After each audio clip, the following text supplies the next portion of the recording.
Good morning, friends. Today we shall be talking about major painters of Renaissance. This is the 7th module of paper 2. And first we shall be discussing Leonardo da Vinci 1452 to 1519. Our intention with this chapter is to acquaint about Leonardo da Vinci's life and works and understand the influence his work had on the ages to come. Let us look at what we shall be learning in this module. Influences, drawing of human anatomy, notes and journals, scientific drawings, cartography, botany, light, perspective and paintings. Leonardo da Vinci, April 15, 1450 to May 2, 1519 was a scientist, mathematician, engineer, inventor, anatomist, painter, sculptor, architect, botanist, musician and writer. A perfect example of the Renaissance man. His infinite curiosity only led to his many inventions. For Da Vinci, to draw was to understand. Born as the illegitimate son of a notary, Piero da Vinci, and a peasant girl, Caterina, at Vinci in the region of Florence, Leonardo was educated in the studio of the renowned Florentine painter Verrocchio. Much of his earlier working life was spent in the service of Ludovico il Moro in Milan. He later worked in Rome, Bologna and Venice, spending his final years in France at the home given to him by the King Francois I. At an early age, Leonardo da Vinci moved to Florence, where he apprenticed with the painter and sculptor Verrocchio. Verrocchio's capacity for brilliance was obvious even at this early stage of his life. He often experimented with different artistic forms and techniques. In the Italian art environment, he was the vanguard of using oil in painting. His work sparked a new style of art in Italy. In 1481, at approximately the age of 30, Da Vinci moved to Milan to work for the Duke of Milan. It was during this time in Milan that Leonardo produced one of the most famous works of art and arguably the most famous frescoes in history. The Last Supper, 1905 to 1498. During the first decade of the 16th century, the Italian states and territories launched into war that spanned from Milan to Rome. This war, combined with the Catholic Church's condemnation of his work, led Da Vinci to flee to Paris under the patronage of the French court of Francis I. While living in France, he painted the world's renowned Mona Lisa 1503 to 1506, the world's most well-known portrait. His interests were very broad and related to so many subjects. that he usually failed to finish what he started. The lack of stick to itiveness resulted in his completing very less number of works in his career. His work covered four main themes: painting, architecture, the elements of mechanics, and human anatomy. Influences.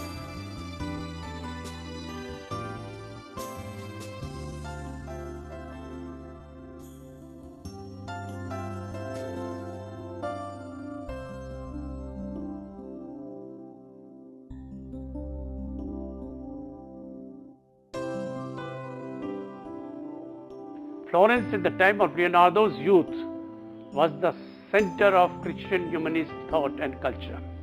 During the time that Leonardo became an apprentice to Verrocchio, he was influenced by the sculptor Donatello, painters Uccello, Piero della Francesca, and Fra Filippo Lippi, sculptor Luca della Rubbia, and architect and writer Leon Battista Alberti. His teachers were the successful artists of the next generation: Verrocchio, Antonio Palaiuolo, and the portrait sculptor Mino da Fiesole. With Alberti, Leonardo visited the Medicis and met humanist philosophers such as Marsiglio Ficino, Cristoforo Landino, and others. Also associated with the Academy of the Medici was Leonardo's contemporary, the brilliant young poet and philosopher Pico della Mirandola. Drawings of human anatomy. Da Vinci was majorly interested in the structure and function of the body. His drawings of the anatomy are the earliest naturalistic depictions of the human body. While his earlier drawings seemed bound by medieval traditions, his later drawings are based on his own dissections. He had dissected 30 bodies. His drawings combined the study of structure, revealed through the quick eye and through his habit of precise artistic portrayal. With a study of function, he never separated function from structure in his thinking. These drawings not only reflect his superb draftsmanship, but his passionate interest in how life originated. He wished to explain all natural human phenomena scientifically. He combines in him virtually every aspect of scientific and artistic endeavor, making his style investigative, preliminary, and experimental, as seen in the clarity of depiction of bone structures. Vitruvian Man depicts the image of a man superimposed in two positions. In addition to the visual representation, Leonardo included detailed notes based on his writings of the ancient classical architect Vitruvius. Vitruvius viewed the human body as the preliminary source of proportion in the classical style of architecture. Leonardo paid homage to Vitruvius in his illustration of the relationship between ideal human proportions and geometry. Vitruvian Man combined Leonardo's study of art, science, anatomy, geometry with his veneration for writings of antiquity.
Notes and journals. Da Vinci did not see much difference between the science and arts and studied each phenomena with both scientific and creative bent of mind. His observations were recorded in 13,000 pages of notes and drawings, made and maintained daily throughout Leonardo's life and travels, as he made continual observations of the world around him. Leonardo's writings are mostly mirror image cursive. The reason may have been more a practical expediency than for reasons of secrecy, as it often suggested. Since Leonardo wrote with his left hand, it is probable that it was easier for him to write from right to left. His notes and drawings display an enormous range of interests and preoccupations, some as mundane as list of groceries and people who owed him money, and some as intriguing as designs for wings and shoes for walking on water. There are compositions for paintings, studies of detail, drapery, studies of faces and emotions of animals, babies, dissertations, dissections, plant studies, rock formations, whirlpools, war machines, helicopters.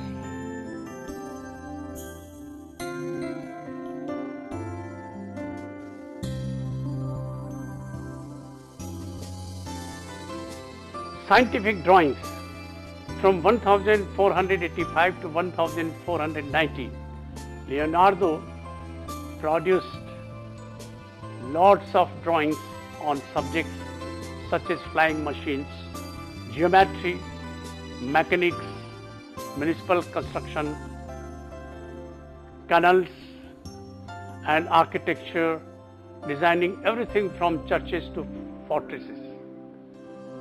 His studies from his period also contain designs for advanced weapons, including a tank and other war vehicles, various combat devices, and submarines and helicopter. He understood the principles of governing momentum, centripetal force, friction, and the aerofoil, and applied these to his inventions. He invented the ball bearing, roller bearing, and needle bearing, three miniature machines upon which our modern society operates. He also drew the first exploded view of a machine. A scuba diving gear was also invented by him. He developed autonomous robots for his wealthy patrons.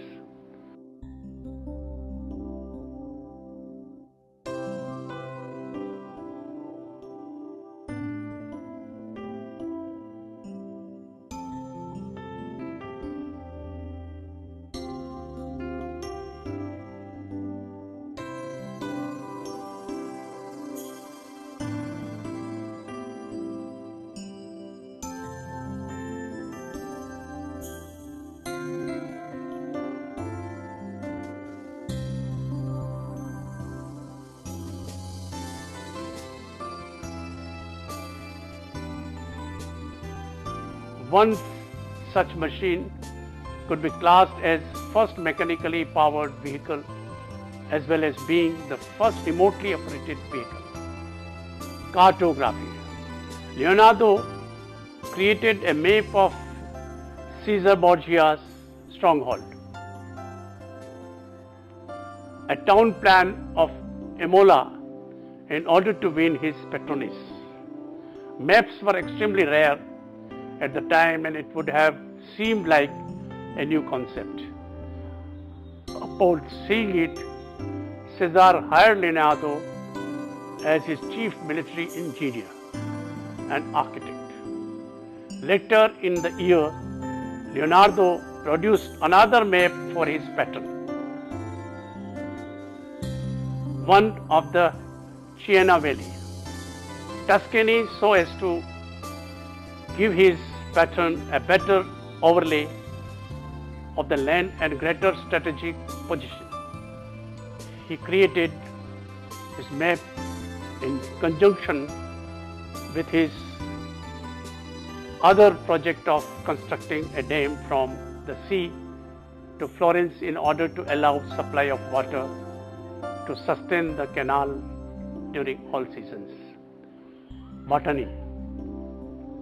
Leonardo was first person to note that the number of rings of a tree were the same as its age.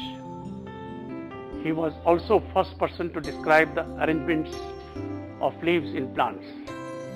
Leonardo's study of plants, resulting in many beautiful drawings in his notebooks, was to record the appearance and growth and the individual identity of each variety as an observer rather than a scientific recording. His Virgin of Rocks is an excellent example of the same. The drawing of the flowers below is an observer's recording of the various stages in the development of flower. Light. According to Da Vinci, there are 4 kinds of light. Diffuse light, as that of atmosphere. Direct, as that of sun. Third is reflected light. And the fourth one that passes through translucent bodies, such as paper.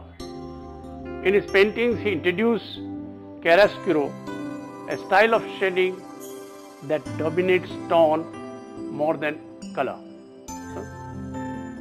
Thus, he painted a broader range of luminance than he really sees.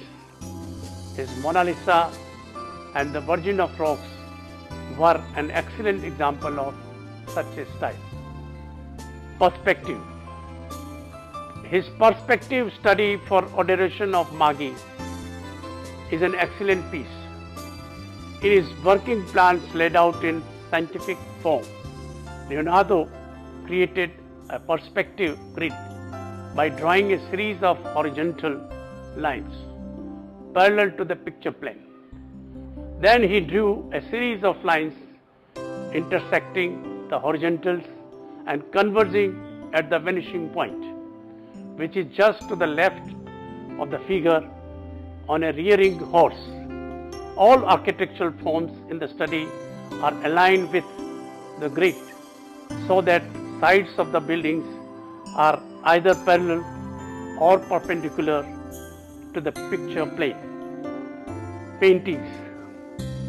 Da Vinci taught that the best balance of facial aesthetics exists when the face can be divided into 3 equal vertical dimensions, from the chin to the bottom of the nose, from the bottom of the nose to brow, and from the brow to hairline. As you see in the image here, in addition, the aesthetic face can be divided into fifths that approximate the width of one eye. He also introduced posture in visual sense and body facing the side and facing the front to the observer. He created a visual illusion of painted person looking directly to the observer. This created a very unique experience to the observer, and it felt more connected to the portrait and could experience emotions more realistically. The posture of Mona Lisa reflects this very clearly.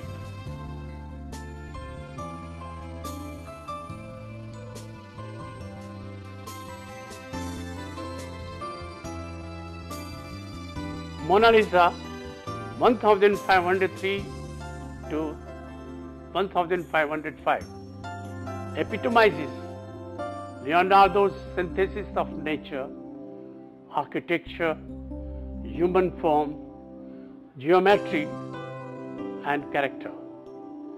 He thinks of the human body as a metaphor for the earth and compares flesh to the soil, bones to rocks, and blood to waterways.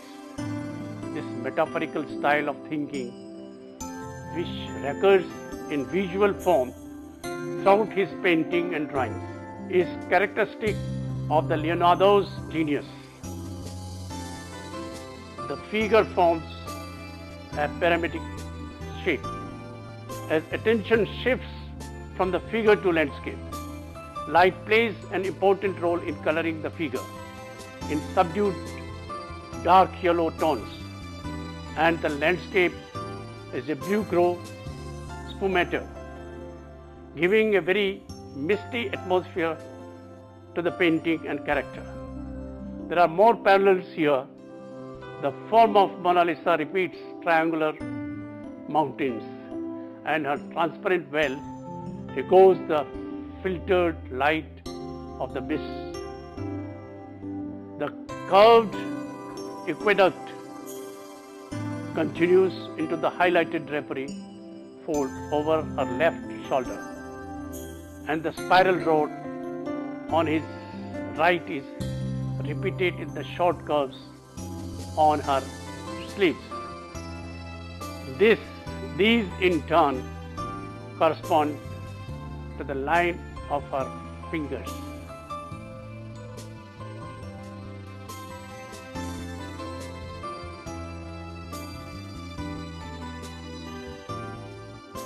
The Last Supper, 1495 to 1498, undoubtedly one of the greatest work of Da Vinci, is also a reflection of perspective, light and geometry.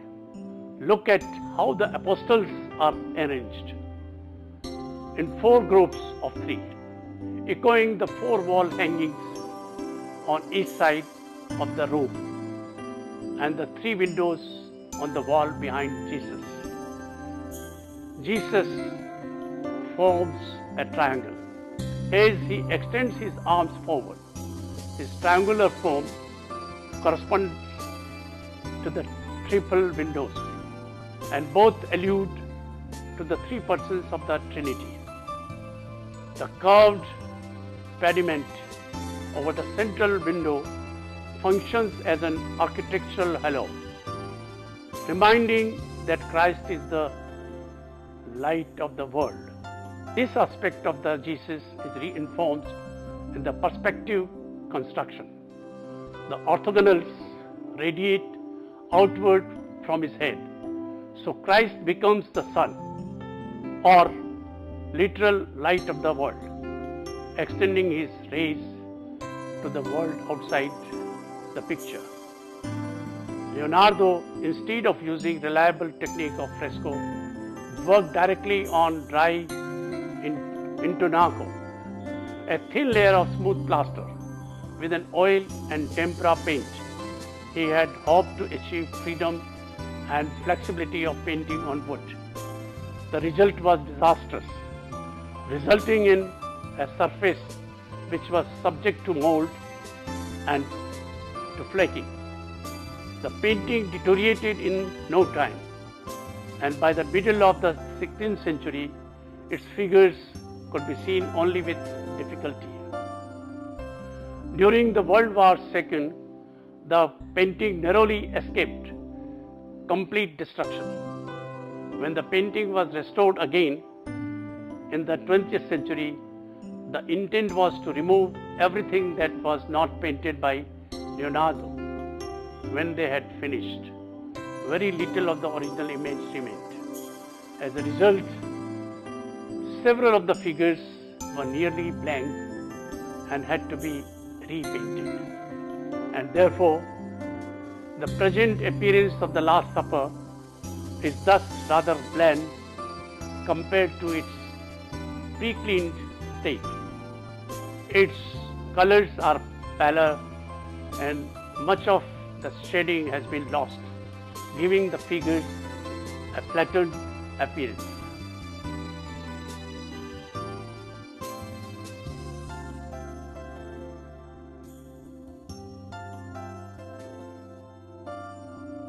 The Virgin and Child with Saint Anne, 1510, is another important piece of Da Vinci, illustrating nature and geometry. The three generations, Anne, Mary's mother, Mary and Jesus, are set in a triangular pyramid and landscape, representing past, present and future. The lamb and the tree also reflect the future and the sacrifice of Jesus on the cross. In use of both chiaroscuro and sfumato, he has interrelated the figures and landscape. The well of Anne becomes the background, filters to depict the atmospheric mist. Anne becomes the metaphor for the rocky landscape through the zigzag of her left arm, and also the symbolic architectural foundation of three generations in painting. In his Virgin on Rocks, he added a figure of young John the Baptist, who balances the composition at the left, pulled into dialogue with his younger cousin Jesus by the long protective arm of his Virgin. She draws attention to her child by extending her other hand over his head, while the enigmatic figure of the angel who looks out without actually making eye contact with the viewer points to the center of interaction. The details of the flowers and other foliage is as minute as it can be. Other elements, sfumato and chiaroscuro, and the misty atmosphere also are present in the composition. In 1466, at the age of 14, Leonardo was apprenticed to the artist Andrea di Cione, known as Verrocchio, whose workshop was one of the finest in the Florence. Leonardo collaborated with Verrocchio on his Baptist of Christ, painting the young angel holding Jesus' robe in a manner that was so far superior to his masters that Verrocchio put down his brush and never painted again.